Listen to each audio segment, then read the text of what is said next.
बच्चों, let's read the question. In the figure, ABC is a conducting rod whose lateral surfaces are insulated.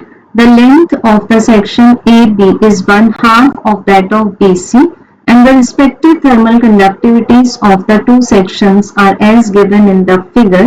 If the ends A and C are maintained at 0 degree Celsius and 70 degree Celsius respectively, the temperature of junction B in the steady state is.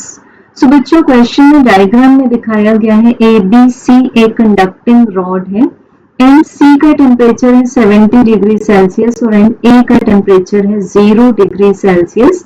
इनकी thermal conductivities है BC की है 3K और AB की है twice of K, और given है हमें कि जो AB की लेंथ है वो BC से हाफ है। इट मींस AB की लेंथ हम मान सकते हैं L और BC रॉड की लेंथ को हम मान सकते हैं ट्वाइस ऑफ L।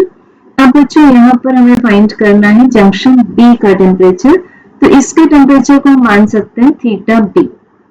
क्वेश्चन में वर्ड्स यूज किए हुए हैं स्टेडी स्टेट, तो स्टेडी स्टेट की जब भी हम बात करेंगे तो heat current will be same. It means अब यहाँ पर जो हॉटेस्ट एंड है वो C है, तो C से जो हीट फ्लो है वो B तक होगा और B से A तक होगा, तो हम बोल सकते हैं heat flown from CB is equal to heat flown from B to A। अब बच्चों हीट करंट का जब हम फॉर्मूला लेंगे तो that is the rate of flow of heat, तो हम Q बाई T को लिख सकते हैं KA multiplied by the temperature gradient. अब बच्चों दोनों ही रॉड्स का जो एरिया है वो सेम है, सो यहाँ पर हम HCB के प्लेस पर क्या लिख सकते हैं, that is theta C minus theta B divided by इसकी लेंथ। अब BC की लेंथ है हमारे पास twice of L, then multiplied by इसकी थर्मल कंडक्टिविटी है थ्राइस ऑफ K, और टेम्परेचर डिफरेंस ऑलरेडी लिख लिया हम लोगों ने, और इसका एरिया मान लेते हैं A।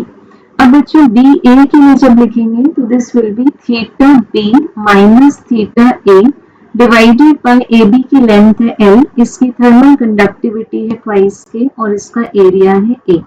अब बच्चों यहाँ से हम देख सकते हैं K, A एंड L ये कैंसिल हो जाएंगे, ये वेक्टर्स कैंसिल हो गए, वैल्यूज पुट कर देंगे।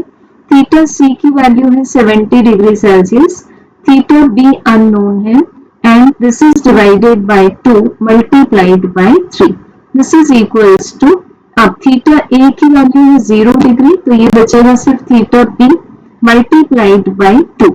सो बच्चों अब हम देख सकते हैं यहाँ क्रॉस मल्टीप्लिकेशन हो जाएगा, so we have 210 minus 3 theta B equals to 4 theta B। So बच्चों हमें मिल जाएगा 7 theta B equals to 210 degree Celsius, तो थीटा B का आंसर आ जाएगा 30 डिग्री सेल्सियस। तो जंक्शन B का टेम्परेचर है 30 degree Celsius, hence correct answer will be option A। Thank you.